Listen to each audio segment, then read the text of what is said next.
I thought, well, I'll start with what might be a sort of the most stupidly obvious point I think I could ever make, which is that research projects involve a lot of people. Like, you can't do research projects without a lot of people.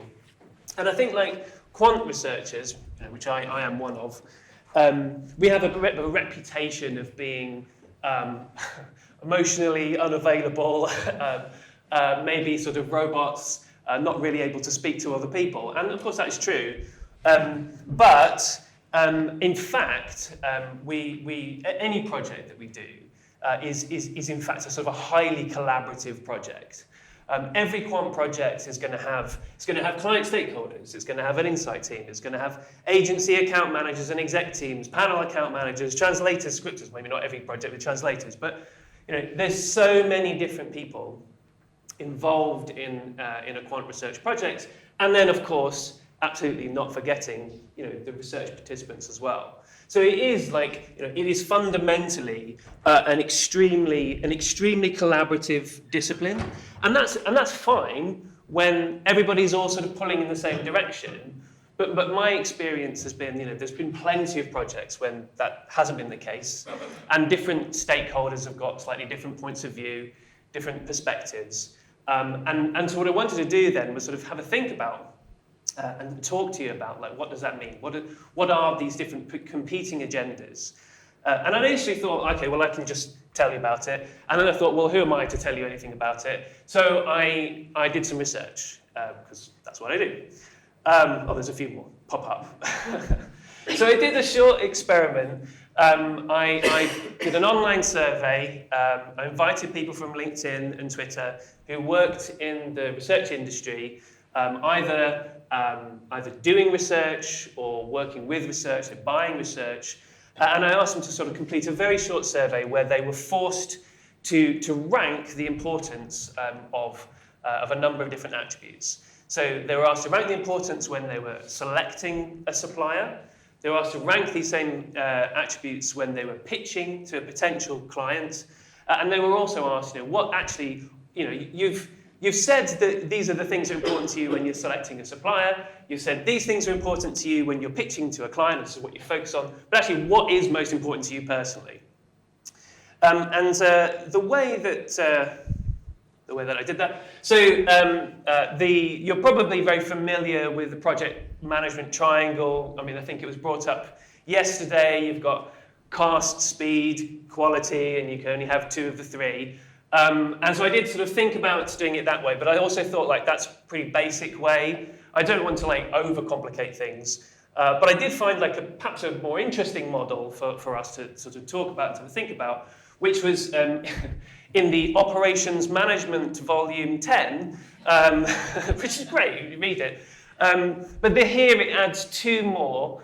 It adds flexibility, so our ability to sort of adapt to change and respond to that, and dependability, so the extent to which we sort of can be relied upon to deliver the thing on time and to spec, which is slightly different to speed, which is just I can do it really quickly.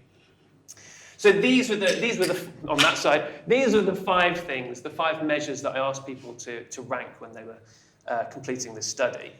And I should say, I've called it study, I've slipped into, let's call it an illustrative experiment. It's only a small sample, it's not a comprehensive study of the industry. So let's have a look at starting off here, thinking about these sort of different stages of a research project.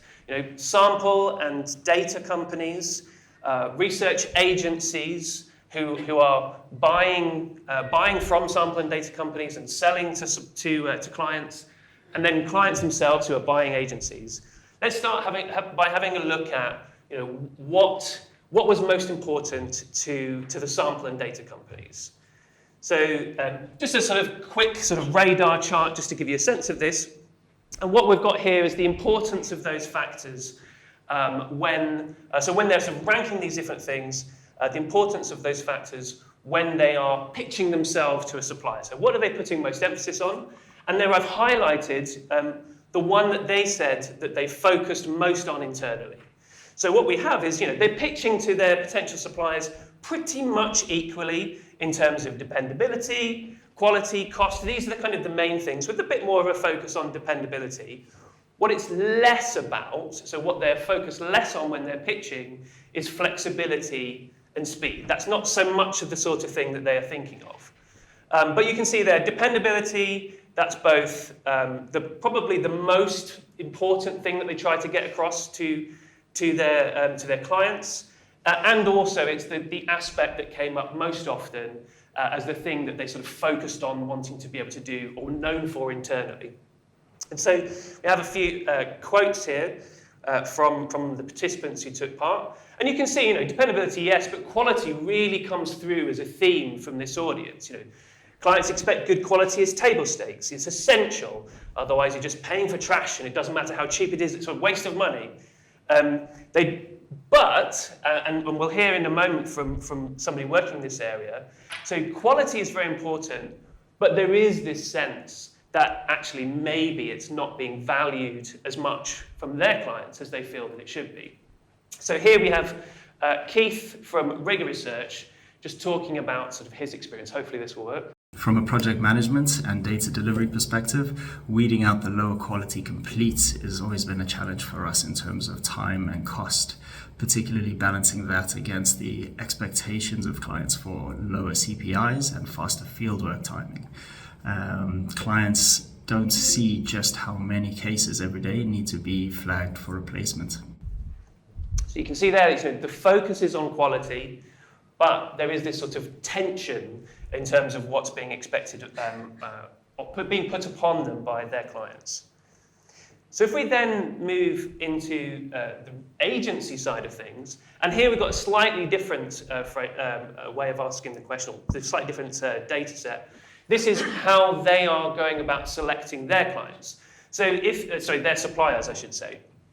So if we've seen from the sample and the data companies that what they're focused on when they're pitching is quality, it's dependability, we actually see that reflected in what agencies are generally looking for from their suppliers.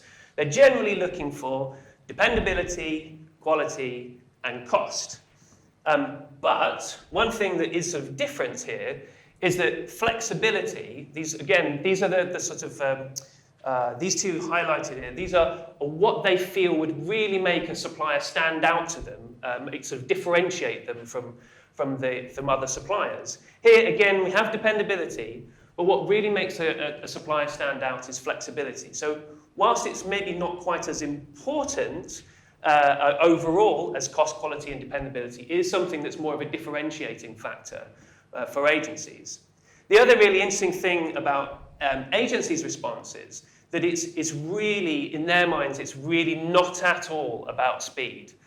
So there is perhaps this sort of sense that agencies might be sort of slightly, that's not the focus, let's just sort of put the brakes on a little bit.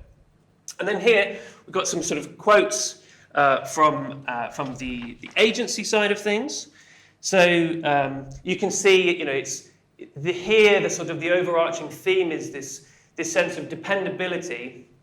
It's choosing a supplier who doesn't need a lot of hand-holding, who basically meets that requirement of getting it done well and on time. But again, you see this sort of tension kind of coming into this thing where you want to work with somebody, you want a supplier who will deliver it in a dependable way, but in their view, then you've got end clients coming in and sort of pushing slightly different agendas. They want it fast, they want flexibility, and that kind of gets in the way. Or you have other agencies saying everybody wants things to be quick and cheap, but if I'm forced to make a trade-off, then I will always choose it being done right over those other two things. And here we have Casper from Love Brands talking about sort of his perspective working as a quant director in an agency. There are always different things to take into account when choosing a supplier, depending on the job, depending on the client. But for me, the most important and the most consistent is dependability. Our clients come to us because they know we can get the job done well and to spec. And so we need to choose a supplier who can do the same thing for us. One of the other quotes that sort of came up for this for the agency side is this desire to have what they called a fire and forget mentality with their suppliers.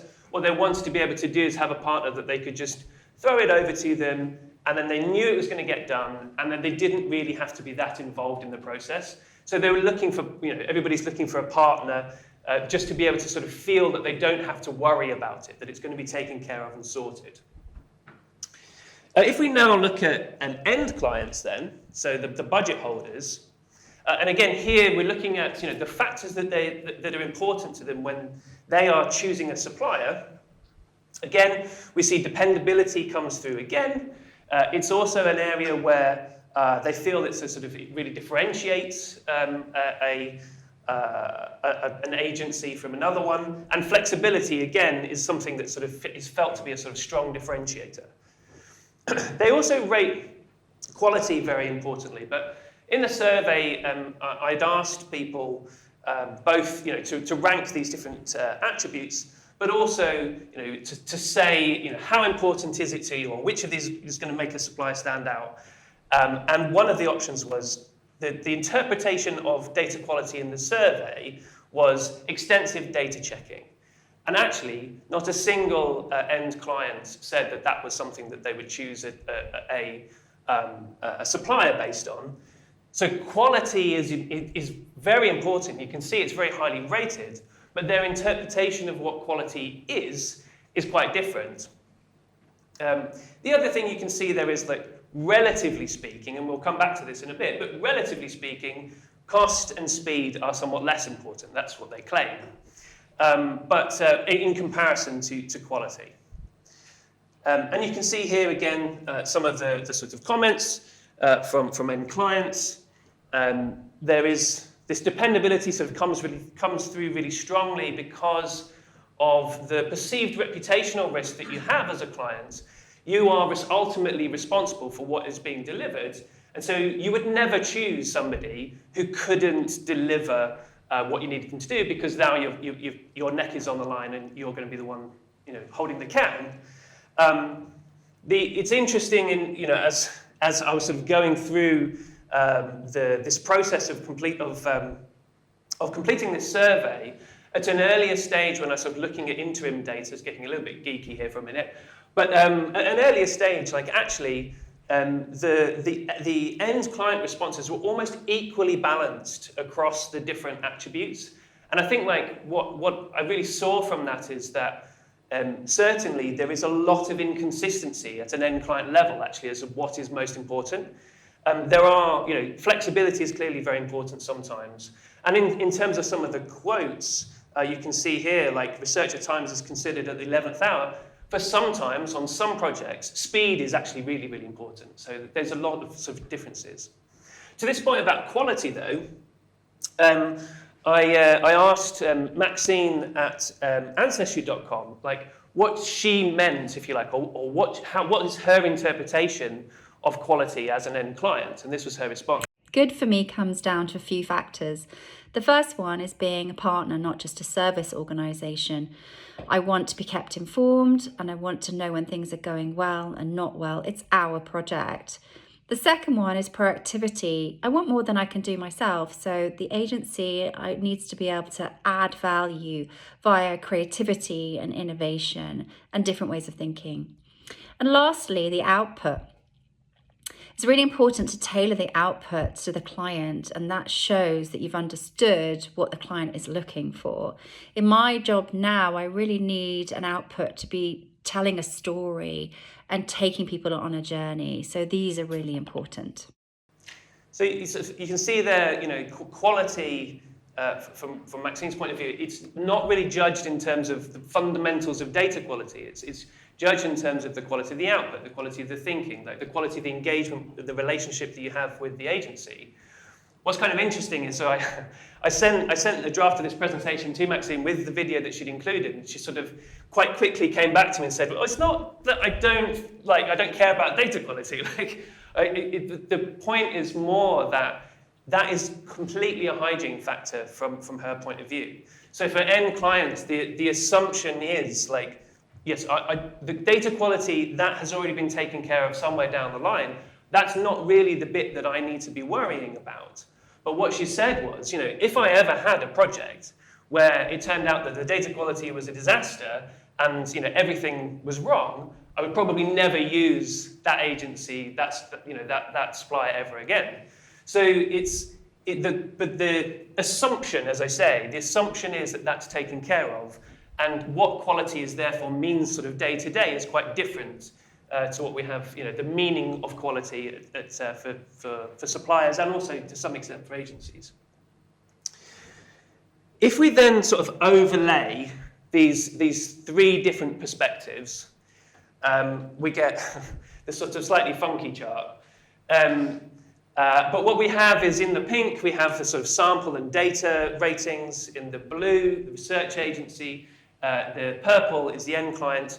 And then I don't know how well it really comes out on this big screen, but then the colours of these different things at the bottom are these standout factors, these differentiating factors. And what we can see is sort of at a sort of high level there is consistency, and certainly the thing that everybody agrees on is that it's about dependability. That's the most important factor. But there is some sort of nuance and differences in here. So dependability, yes, that's the most important thing. Quality is definitely the second most important thing, though, as you've said, what quality means, I think, differs depending on where you are in that process. Cost, you can see there's some differences there. So clients, interestingly, the budget holders actually put least emphasis on cost compared to the sample and the sample companies, the research agencies who would be selling that. So research agencies put quite a lot of emphasis on it, sample and data companies put a lot of emphasis on it, end clients are saying sort of maybe it's not the be-all and end-all. Flexibility is almost the other way around. So flexibility is more important for the end clients than, relatively speaking, than it is at the sample and data side. And then the biggest difference that you can see there is in terms of speed, which is just absolutely not a consideration when it comes to research agencies. But interestingly, sample and data companies understand it's important, and end clients consider it to be important as well. Apologies for this mess. But what I wanted to try and do then is just sort of show how that kind of flows through. And one of the sort of interesting things is when I had quite a lot of people, after they completed this survey, they were sort of contacting me or putting in the open ends, that as an exercise they found it sort of really interesting because they even noticed as they were going through the process, to this point, what they were looking for from their suppliers didn't always align really with what they felt that they were being asked, from their clients. In truth, overall, there is quite a lot of consistency, but there are some specific areas where there definitely are some differences, or maybe some areas where things could be a bit better. So we've kind of touched on it already, but you can sort of see there that sort of flexibility is sort of a key thing, a key criteria. Certainly is an area that differentiates, end clients are looking for it from research agencies. Research agencies are also looking for it from sample and data companies. Sample and data companies not really thinking about that too much, relatively speaking. There's this difference in terms of quality, where it's quite important when it comes to end clients selecting agencies. But when agencies are sort of pitching to end clients, what they're focused on is maybe, relatively speaking, more their kind of cost. So there's some learnings there for agencies in sort of reframing how they're thinking about that pitching process. It's not a pure cost, competition. It's about value for money, demonstrating actually more why you are worth paying more for, rather than just going, we're coming in at the cheapest quote and that's what's going to guarantee us the win. So, so I guess I wanted to talk, if you've got some of these differences, what could the potential consequences be? Oops. The consequences can be, I think, the first thing is to say, we've sort of talked about the sort of differences in agendas, or where there might be mismatches between clients and suppliers. but it's very easy to forget participants in that. And I was in a workshop yesterday. It was really interesting that the things that we felt were really important to participants almost didn't align at all with anybody else. So I think like we can be sort of so caught up in the tug of war of like, let's try and deliver quality. Let's make sure we've got what the client wants. Let's make sure it's getting done quickly. Making lots of changes at the last minute, that actually the participant's experience just gets completely overlooked. So that's sort of one sort of watch out. I think the other is this sort of the ease that we can make assumptions about what our suppliers are going to be thinking, or what their priorities are, or what our clients' priorities might be. And if we make too many assumptions about it and just assume that they're going to be always aligned with us, then we can sort of very easily go down the wrong path. Believe, for example, that a project has to be done in a particular way because that's the only way it's going to be of any value. Maybe on a particular project, speed is for some reason the only essential thing, because if it's not delivered to the business tomorrow, let's say, then actually it's too late. There's a window that's been missed. Or equally, we can make as a sample or data provider, we can assume that the only thing that anybody ever cares about is speed, and then actually just not deliver something like that it should be, deliver the quality that is required. And with all of that, we open ourselves up to reputational risks, which is sort of the most important or the most significant issue. So I just sort of wanted to sort of leave with a few thoughts on that, which is, I think the first of all is like, this all comes down to communication, and that goes both ways. So the first is, if we are dealing with, when we're dealing with suppliers, I think it's really important to be understanding, to be thinking about the fact that everybody is trying to deliver a good project, and therefore, like, even if people are coming to the project with a different set of what good looks like, that doesn't mean that they're wrong. They may just be focusing on data quality when actually our thoughts are elsewhere, or focusing on speed, but that's, actually this time that's not so important. So being understanding to the fact that actually everybody's trying to do a good job and just working collaboratively.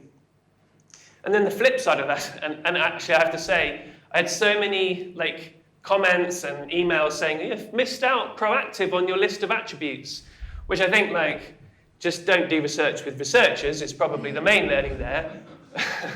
But like, it's a fair point. Like, proactivity is the other side of it. We have to, we can't again assume that that what our client wants on the project is going to be the same as last time, or the same as the previous client.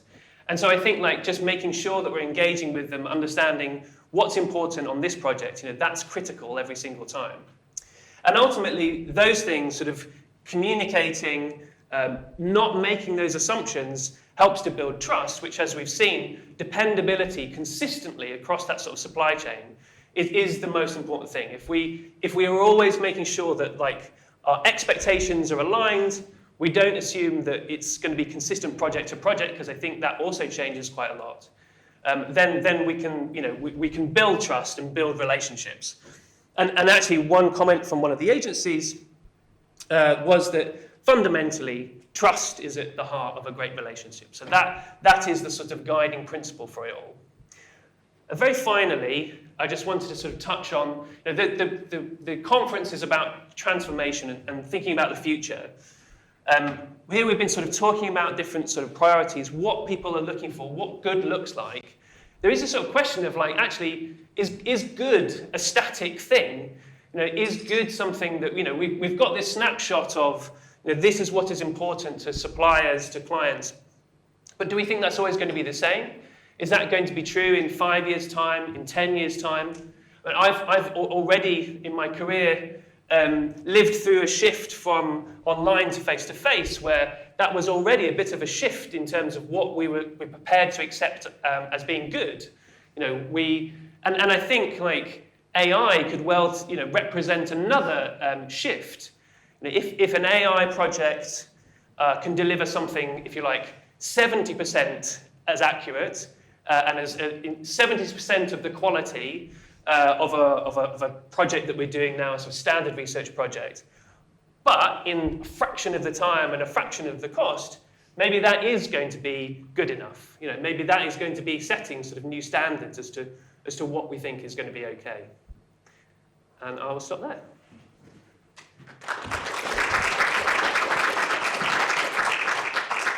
Okay, thank you, Neil. We do have time for one question. To your point about don't ask researchers about researcher. On the cost thing stood out to me and probably to a few people in the room. Yep. Did you get any sense that there's an element of it's just not really fashionable to say speed and cost, particularly from an end client perspective, but it's actually there? Yeah. I think it's so in order to sort of do a kind of a very quick study of it, I sort of forced to do this sort of rank exercise, and so I think like there is an aspect of it like that you're forced to make a bit more of a trade-off than you are obviously clients would prefer to do in real life. But I think like what I did here when I was sort of querying with clients about this is that yes, I mean of course they want things to be cheap and they want things to be quick, but absolutely what they must never have is sort of this sort of reputational risk. If it's not delivered, if they're made to look foolish internally, that's the absolute worst thing of all. So I think like they would rather pay more for something that would be delivered well than go for something cheap and then risk some sort of embarrassment or making a bad decision internally. So I think it's, yes, of course, I think cost they will care about, but like actually they really care about dependability.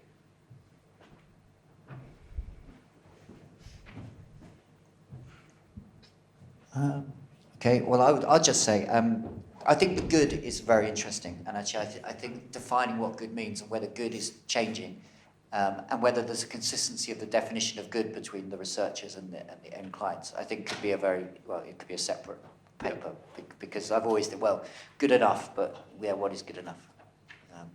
Anyway, we have to end there. Please join me in thanking Neil for his presentation.